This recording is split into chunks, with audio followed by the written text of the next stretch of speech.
समजा तुम्ही ट्रेनमध्ये शांतपणे झोपला आहात आणि अचानक अनाउन्समेंट झाली, पुढील स्टेशन पनवती. किंवा खिडकी बाहेर नजर टाकली आणि बोर्ड दिसला साली. तर तुमची काय अवस्था होईल? कारण भारतीय रेल्वेच्या नकाशावर अशी एक ना दोन नाही तर अनेक अतरंगी नावं असलेली स्टेशन्स आहेत. सुवर, काला बकरा, बाब, बीबीनगर, दारू, लोटा आणि अगदी भोसरी सुद्धा. आता ही नावं वाचून डोकं खाजवायचं की पोट धरून हसायचं हेच कळत नाही. ही ठिकाणं नक्की कुठे आहेत आणि ह्यांची नावं इतकी विचित्र का आहेत पाहूया. राजस्थानमध्ये जोधपूर जवळ एक स्टेशन आहे साली. आता विचार करा, एखाद्यानं घरी फोन करून सांगितलं की मी सालीवर आहे, तर काय राडा होईल. पण रेल्वे तिथेच थांबत नाही. तेलंगणात गेल्यावर तुम्हाला भेटेल बीबीनगर आणि पुन्हा राजस्थानमध्ये गेल्यावर चक्क बाप नावाचं स्टेशन आहे. म्हणजे बायकोपासून वडिलांपर्यंत सगळी नाती भारतीय रेल्वेनं स्टेशनच्या बोर्डावरच बसवली आहेत. उत्तर प्रदेशातील रामपूरमध्ये आहे सुवर स्टेशन आणि पंजाबमध्ये जालंधर जवळ आहे काला बकरा.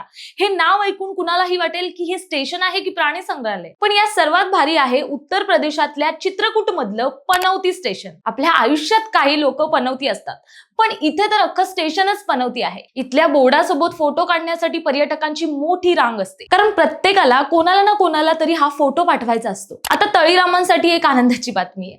झारखंडच्या हजारीबाग जिल्ह्यात दारू नावाचं स्टेशन आहे.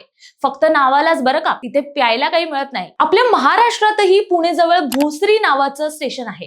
हे नाव घेताना अनेकांची जीभ कचरते, कारण समोरच्याला शिवी देतोय की काय असं वाटतं. पण खरं तर हे खूप मोठं इंडस्ट्रियल हब आहे. तर मित्रांनो, ही होती भारतीय रेल्वेची काही अजब गजब नावं. तुम्हाला यापैकी कोणतं नाव सर्वात जास्त आवडलं किंवा तुमच्या माहितीतलं असं एखादं नाव कमेंट्समध्ये नक्की सुचवा. आणि अशाच व्हिडिओसाठी पाहत रहा प्रहार न्यूज लाईव्ह. धन्यवाद.